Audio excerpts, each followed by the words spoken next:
The book of Daniel. The story is set right after Babylon's first attack on Jerusalem, and they had plundered the city and its temple and taken a wave of Israelites into exile. Among them were 4 men from the royal family of David: Daniel, who's later named Belteshazzar, and his 3 friends who you probably know by their Babylonian names, Shadrach, Meshach, and Abednego. This book tells of their struggles to maintain hope in the land of their conquerors. The book's design seems pretty simple at first. Chapters 1 through 6 contain stories about Daniel and his friends in Babylon, while chapters 7 through 12 contain the visions of Daniel about the future. But this 2-part shape is made even more interesting by another design feature, and that's the book's language. It begins in Hebrew, the language of the Israelites, but chapters 2 through 7 are written in Aramaic, a cousin language to Hebrew spoken widely among the ancient empires. But then in chapters 8 through 12, it goes back to Hebrew. This design shows how chapters 2 through 7 are a coherent section, but it also highlights the importance of chapters 2 and 7 for understanding the later chapters of the book. Let's just dive in. Chapter 1 introduces the basic tension of the first half of the book. Daniel and his friends, they're really wise and capable, and they're recruited to serve in the royal palace of Babylon. But they're pressured to give up their Jewish identity by living and eating like Babylonians and violating the Jewish food laws found in the Torah.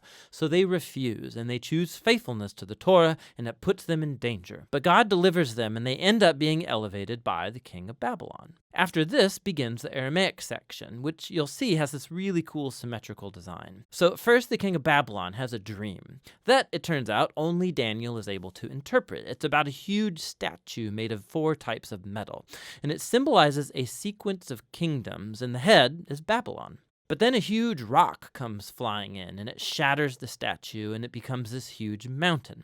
Now, this dream is the first of many symbolic visions in the book, and this one introduces the basic storyline of them all.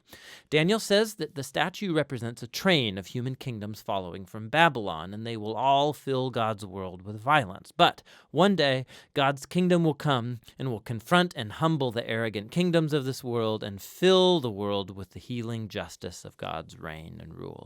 After this, chapter 3 tells the famous story of Daniel's 3 friends who refuse to bow down and worship a huge idol statue, which, like the statue in chapter 2, represents the king and his imperial power. And so the friends are persecuted. They're thrown into a fiery furnace, but God delivers them from death, and they're exalted by the king, who now acknowledges their God as the true one. After this come a pair of stories about 2 Babylonian kings, the father, Nebuchadnezzar, and then his son, Belshazzar. They're both filled with pride because of their imperial power, and so, like in chapter 2, God warns them both through dreams and then visions, which, also like chapter 2, only Daniel can interpret. He says that both kings are to humble themselves before God, and both kings arrogantly resist. So Nebuchadnezzar is stricken with madness. He becomes like a beast in the field. But then he humbles himself before God, and his humanity returns to him. He's restored as king. This is in contrast with his son, Belshazzar, who doesn't humble himself before God, and he's assassinated that very night. Now, these 2 stories draw this imagery from Genesis chapters 1 and 2 and Psalm 8, where humans are depicted as the royal image of God.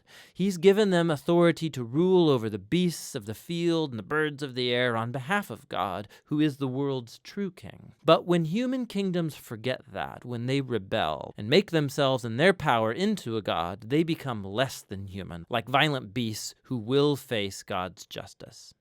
Which brings us to chapter 6, the pair of chapter 3. And this time it's Daniel who's being persecuted because he refuses to pray and worship the king as a god. And so, like the friends, he's sentenced to death and he's thrown into a lion's den. But God delivers him from the beasts, and like the friends, the king exalts Daniel and praises his God, which brings us to chapter 7. It's the pair of chapter 2 and the center of the book where all its themes come together. It's another dream, but it's Daniel's this time. And ironically, he can't understand the dream until an angelic messenger explains it to him. He sees a series of 4 beasts, one like a lion, then like a bear, then one like a winged leopard, each of these symbolizing an arrogant kingdom. And last of all is a super beast, identified as a really evil empire, and it has lots of horns, a common symbol for kings in the Old Testament, and there's one specific horn who is an image of an arrogant king who exalts himself above God and persecutes God's people. Now they are symbolized by a figure called the Son of Man, who's an image for both God's covenant people, but also for their king from the line of David.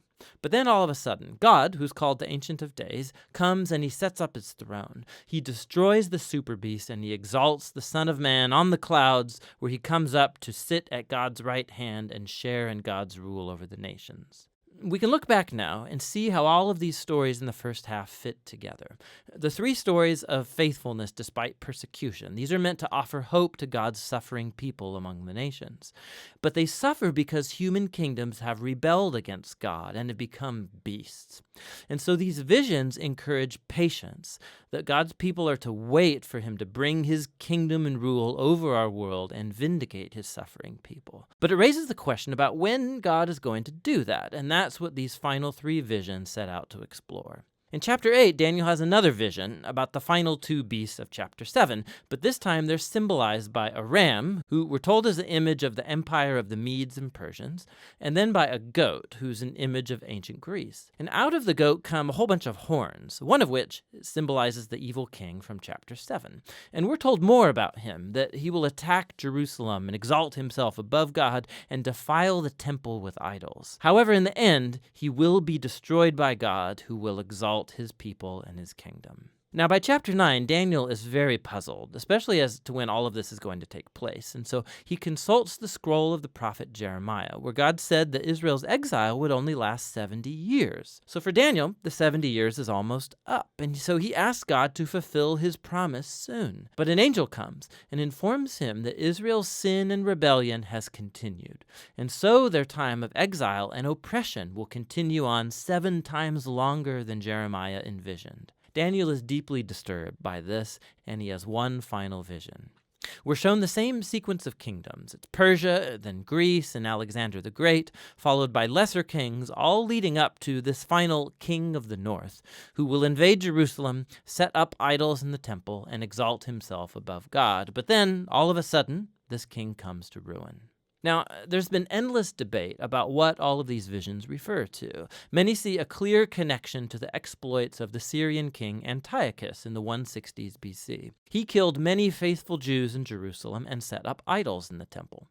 Others think it points forward to the Roman Empire's role in the execution of Jesus and the destruction of Jerusalem and the temple in AD 70. And still others think it will be fulfilled in future events that have yet to happen when Jesus will return. Now the problem is that the symbols and the numbers, they don't quite match any of these views perfectly.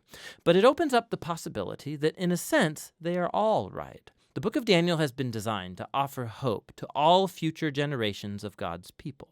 It did so in the days of Antiochus's empire, and it has ever since. This is why Jesus could use imagery from Daniel to describe and confront the oppressive leaders he confronted in Jerusalem.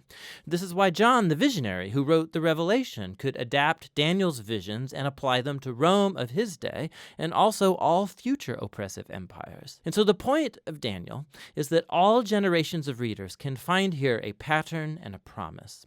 It's a pattern that human beings and their kingdoms become violent beasts when they glorify their own power, when they redefine right and wrong and don't acknowledge God as their true king. But Daniel also holds out a promise that one day God will confront the beast. He will rescue his world and his people by bringing his kingdom over all nations. And so for every generation, this book speaks a message of hope that should motivate faithfulness. And that's what the book of Daniel is all about.